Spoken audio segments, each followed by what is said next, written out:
Hybrid training can be one of the most rewarding and the most frustrating approaches to performance. You're trying to improve in 2 or more disciplines that are often competing for your time, your recovery, and your energy. The term hybrid training was first coined in 2015 by Alex Viada in the book The Hybrid Athlete, and utilized the following definition: the concurrent training of different athletic disciplines that do not inherently support one another and whose disparate components are not essential to success at any one sport. At its core, hybrid training is about becoming capable across multiple conflicting domains. Strength, endurance, speed, etc. It's not about being the best at one thing, it's about being competent across the spectrum. So how do you get the best out of both worlds without plateauing, burning out, or just spinning your wheels? There is no denying that you cannot truly specialize in a single discipline without abandoning others, but that's not what this is about. It is a conscious compromise to be suboptimal in the pursuit of more, which for the 99.9% of us that aren't aspiring to be professional athletes or to be the best in the world at a single discipline, can be a rewarding and enriching way to train. So here are 5 hybrid training strategies that I wish more people understood.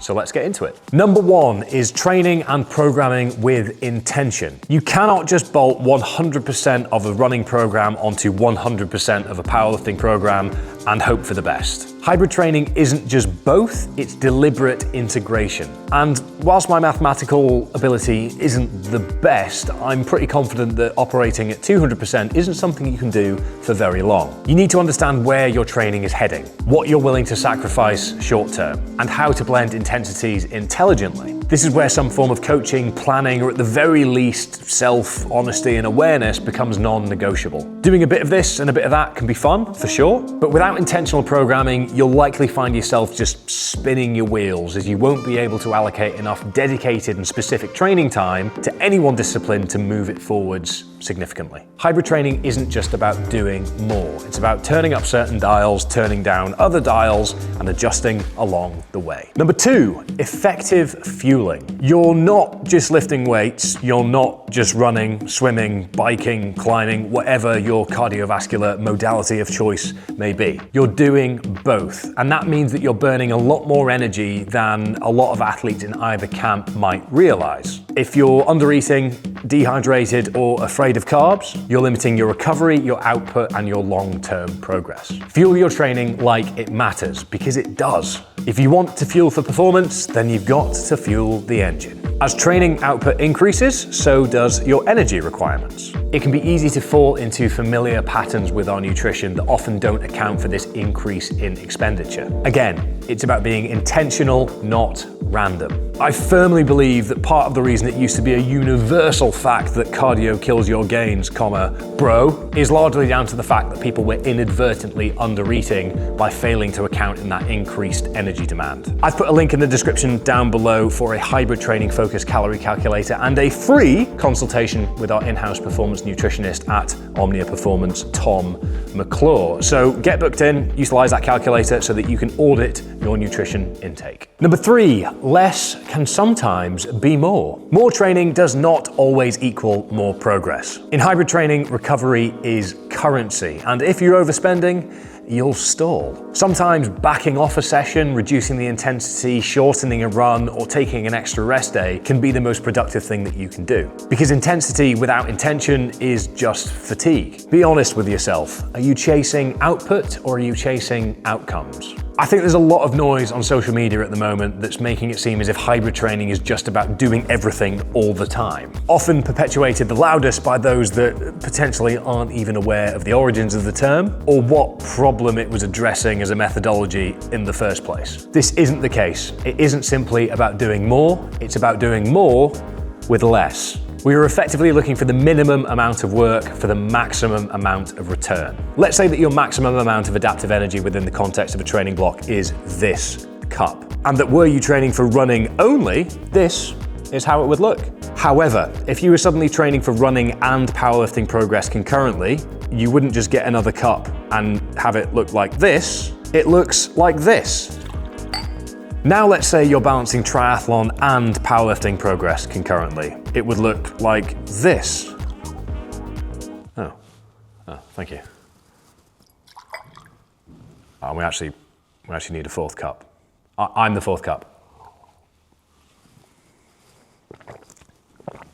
Point made? If you want to move your metrics forward, you have to be intentional with all your training. And in reality, be as lazy as possible as you can for maximum adaptation. If you simply wanted to move and train for the enjoyment of it in real time, then it doesn't require much more thought than simply trying to make sure you avoid excessive fatigue. But I'm confident that most of you watching this video and those of you that want to call yourself a hybrid athlete are training towards specific goals and outcomes, which therefore requires specific thought. Number 4, consolidation of stressors. One of the biggest mistakes that hybrid athletes can make is stacking training intensity randomly across the week. Lifting heavy one day, smashing intervals the next, then going long the day after. It feels productive, but it can cause absolute chaos for your recovery. Instead, you need to try and consolidate your stressors. That means grouping your hard sessions together. Heavy strength work and high intensity cardio on the same day, then protecting your more recovery focused zone 2 aerobic days by keeping them genuinely easy. Why? Because as you become faster, stronger, and more explosive, your ability to recover becomes the limiting factor. You can't keep piling on stress without structure. Legendary sprint coach Charlie Francis used to say that your CNS is like a cup. Every bit of training fills it up.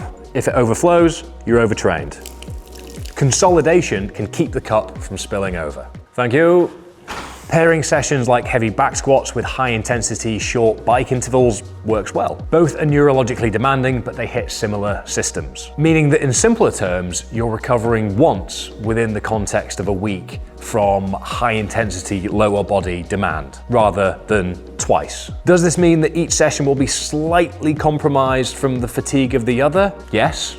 Marginally, but that's the compromise, training this way. You are consciously choosing to be suboptimal, so the aim should be to optimize the suboptimal. So group your recoveries, protect your intensity, and let your adaptations show themselves with time. A key consideration here as well is the reality that fatigue masks fitness. As you get deeper and deeper into a training block, you might find certain weights feeling heavier or certain paces feeling more challenging. This can create the false perception that you've got weaker or slower, or that your training is taking you backwards, when in reality, you're fatigued from doing a lot of work that is designed to elicit progress. And a deload or a taper will allow that fatigue to settle and for your fitness to reveal itself. Number 5 is aim for progress, not perfection. Here's the hard truth. You will not adapt as quickly as you would were you training for a single discipline. You'll be running slower than pure runners, you'll be lifting less than pure lifters, but you're doing both, and that matters. But I don't see any reason to care about that anyway. By training across disciplines, we consciously accept that we will never be the best. So therefore, shouldn't the only competition be with ourselves